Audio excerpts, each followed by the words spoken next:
आज के दौर में महंगाई इतनी बढ़ चुकी है कि हर मिडिल क्लास फैमिली अपने घर के खर्चों को मैनेज करने की कोशिश करती है, लेकिन बचत ज़्यादा पैसे से नहीं बल्कि छोटी छोटी समझदार आदतों से होती है। आज के व्लॉग में ऐसी ही चंद प्रैक्टिकल टिप्स जो मैं खुद फॉलो करती हूँ और आप भी उन्हें यूज़ करके गैर ज़रूरी अखराजात कंट्रोल करके बचत कर सकती हैं। अस्सलाम वालेकुम माय यूट्यूब फैमिली, कैसे हैं आप सब? खुश रहें और खुशियाँ बांटते रहें।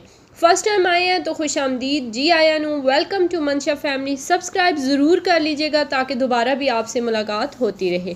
बहुत ही अहम मसले पे बात करेंगे और इसका हल भी डिस्कस करेंगे। ऐसा हल जो बहुत आहिस्ता आहिस्ता अपना असर दिखाता है, लेकिन कतरा कतरा दरिया बन सकता है, तो हम भी असर का इंतज़ार कर लेंगे।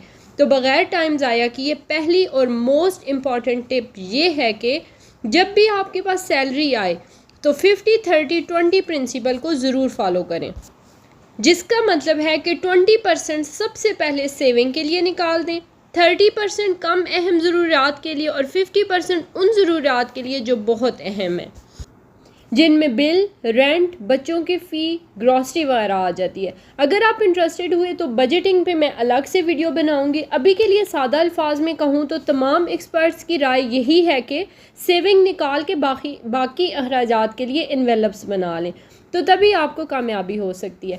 सेविंग की मोटिवेशन आपको तब मिलेगी जब आप टारगेट सेट करेंगी। आपने जो भी चीज़ ख़रीदनी है, चाहे अपने इस्तेमाल की या घर के इस्तेमाल की, उसकी प्राइस पता करें, फिर आपको अमाउंट जमा करते हुए अच्छा लगेगा, वरना वैसे हमें तंगी बहुत बुरी लग रही होती है। एनीवेज़, मेरी दुआ है कि अल्लाह ताला आपकी ज़िंदगी में बहुत आसानियाँ करें, आमीन।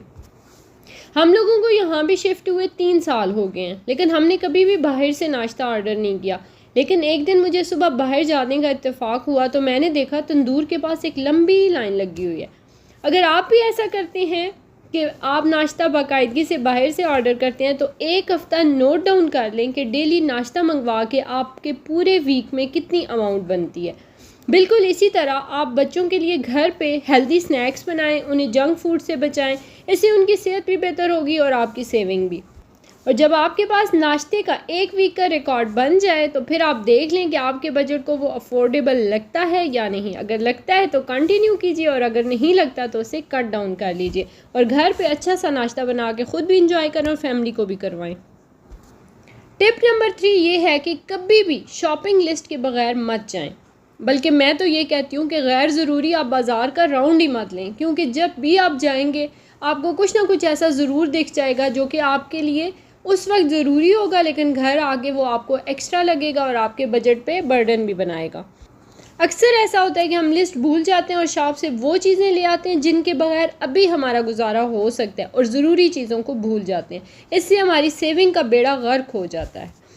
खैर, टिप नंबर 4 ये है कि recycling and re use of the previous items. अक्सर जैम की बॉटल्स खाली हो जाती हैं तो उन्हें वॉश करके री यूज़ कर लें। नए जार ख़रीदने के बजाय इन्हें ही यूज़ कर लें। मेरे पास फ्रूट का बॉक्स था तो किचन में अक्सर मसालास के बॉक्स रखे होते हैं जिनमें से कोई गिर जाए तो नज़र ही नहीं आता, इसलिए मैंने उन्हें ही ऑर्गेनाइज़र के तौर पर यूज़ कर लिया। आप वैसे शीट लगा लें, मैं भी फिर लगा लूँगी। अभी तो मैंने बस ऐसे यूज़ कर लिया और मनी प्लांट के लिए भी इवन मैं यही जार यूज़ कर लेती हूँ। टिप नंबर 4 ये है कि वीकली मेन्यू ज़रूर प्लान कर लें और पूरे हफ्ते के लिए सब्ज़ी और फ्रूट एक ही दफ़ा मंगवा लें और उन्हें अच्छे तरीके से स्टोर कर लें। अक्सर सब्ज़ी तो आ जाती है और ख़राब भी हो जाती है, जिससे आपका सिर्फ वक्त नहीं बल्कि पैसा भी बर्बाद हो जाता है। मील प्लानिंग की वीडियो में अगर आप इंटरेस्टेड हों तो सब्सक्रिप्शन में मैं उसका लिंक दे दूँगी, आप ज़रूर देखिएगा। जब मैं सेविंग पे रिसर्च कर रही थी तो मैंने बहुत सी स्टोरीज़ देखी उन हाउसवाइफ्स की भी जो हर दफ़ा बाज़ार से वापसी पे बच जाने वाला चेंज एक जार में डाल देती थी। 1 साल के बाद उन्होंने अपने ही घर की ज़रूरी चीज़ें उसी सेविंग को यूज़ करके ले ली। मुश्किल वक्त में इंसान को अपनी आमदनी नहीं याद आती बल्कि अपनी बचत याद आती है और वही आपके काम भी आती है। And I believe saving money is not about having more, actually it's about being prepared for the less amount. So it's all about today's vlog. अच्छा लगा तो अपनी सिस्टर्स के साथ, अपनी फ्रेंड्स के साथ ज़रूर शेयर कीजिएगा, लाइक कीजिएगा, कमेंट कीजिएगा। मिलते हैं नेक्स्ट व्लॉग में। टिल देन अल्लाह हाफिज़।